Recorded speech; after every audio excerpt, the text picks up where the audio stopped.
First, congratulations everyone. First question ko to you, EJ. Um, how happy are you na yung ganitong story was actually portrayed by a trans? And would you feel offended if it was not portrayed by a trans woman? Of course, ano. I mean, I'm so happy na merong work. I think isang malaking issue yun when it comes to queer, yun nga yung sabi ko kanina, queer actors and performers. Kung walang magkakwento ng ganito, walang magproduce, alam mo yun, wala kami magiging trabaho. So, yung saya sa akin is very just out of practicality. Kasi ayokong dalhin yung buong community. Kasi alam ko hindi lang ako dapat mag-isang nagbubuhat nun. Kahit I have the privilege na na nabibigyan ng mga ganitong characters. Alam kong it's still yung laban is dapat sa buong community pa din. And kung ma-offend ako, yeah, I think so because it's based on a real person. So I think pag hiniram natin yung mga kwentong, especially pinagdaan ng tunay ng isang tao, I think kailangan bigyan natin ng respeto. I mean, kahit ano naman, pag hiniram natin, kailangan, alam mo yun, take care of it. And I think we did well. You know, so, kasi ang hirap ng topic, di ba? And to me, masaya na lang ako na from ibang bansa and to us na alam yung konteksto ng pagiging Pilipino and I don't know, yung pagiging online people here in the Philippines. Very specific ng context na yun sa bansa natin eh. So having seen audiences abroad and here, I think masaya na lang ako dun sa reaction nila. So yeah. Thank you, Mars. Thank you. Ayan, and to Maurice, Hello. how do you feel na parang isa ka na ngayon sa mga tinitingalang gay icon? Yes. Tama. Yeah. Ganun na lang yung masasabi ko. Ako kasi, hindi ko naman in-expect na hahantong ako sa ganito. Noong 2020 kasi, aminin ko nung start pa lang nung career ko sa industriya, mahiyain talaga ako. Hindi ako makapagsalita, hindi ako makapag-no. Opo lang po ako ng opo. Hindi ako makapag-express kung sino ako. Basically, alam mo yung totoo ka namang mahiyain. Ikaw naman yun, but you evolve eh. And especially nung pandemic, ang dami nating pinagdaanan, iba't ibang pinagdaanan, di ba? And ako, nag-cling on ako sa happiness ko while watching RuPaul's Drag Race. Yeah. Watching Lady Gaga music videos. Pero guys, bata pa lang ako, nanonood na ako ng America's Next Top Model. Every week meron akong bagong photo album sa Facebook. Kasi sabi ni Tyra Banks, mag-smize, gano'n.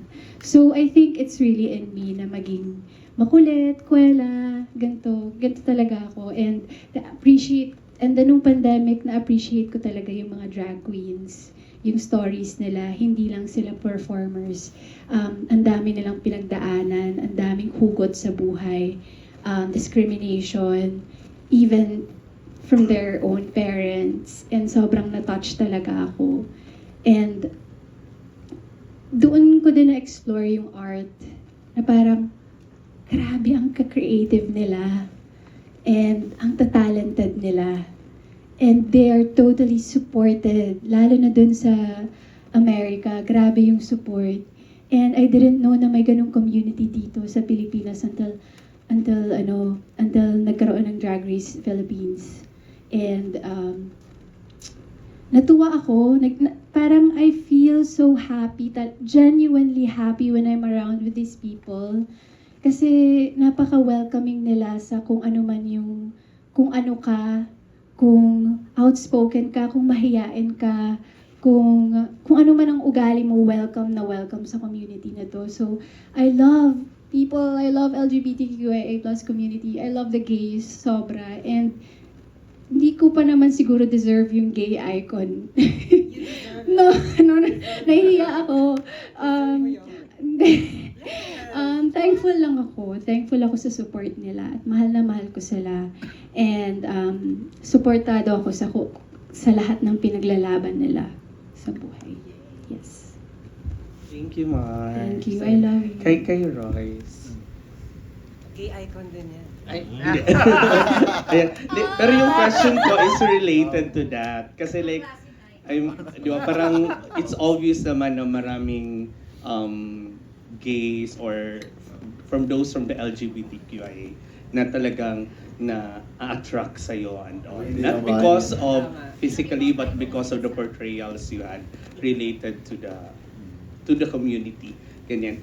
How are you embracing an audience like us? How is it for you? Siyempre, unang-una, bilang aktor, trabaho namin gampanan yung karakter na binigay sa amin. So, as much as possible, talagang gusto kong ipakita sa tao na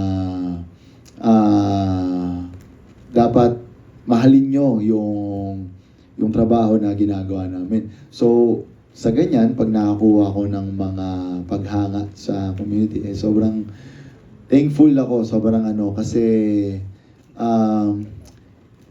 tulad nga ng sinabi ni Marisa and EJ, mahal ko din kayo, mahal ko yung community. And as an ally, pare-pareho lang din naman tayo ng mga pinaglalaban kung tutusin. Kaya nga gusto ko rin gamitin yung platform na to, yung platform na meron kami, para maipakita din yung para tumulong din sa laban na meron kayo. So sa pamamagitan ng ginagawa namin, sana maihayag namin ang tama din na kumbaga lahat tayo ay pantay-pantay, lahat tayo ay sabi nga nila ay equal.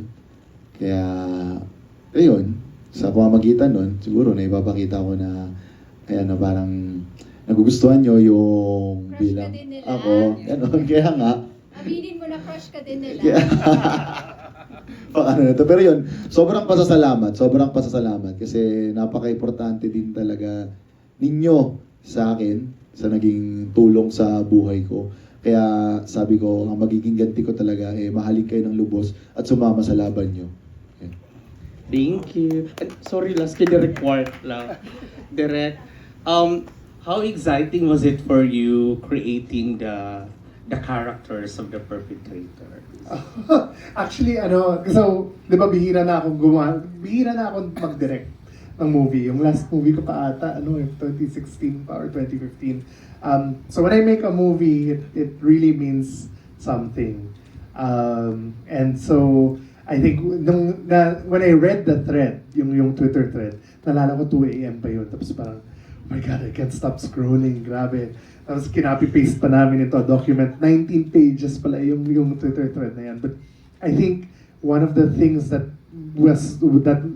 drew us to the story was, ba't ginawa nila yun? Because, diba, hindi naman sila con artists in the sense na kumita sila ng pera. Wala silang nakuha from it.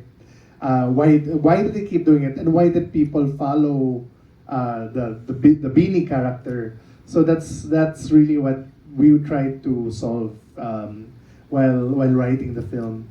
And I think so in terms of casting, si EJ, I think we did simula pa lang as in EJ na kaagad. And I totally forgot. I worked with her.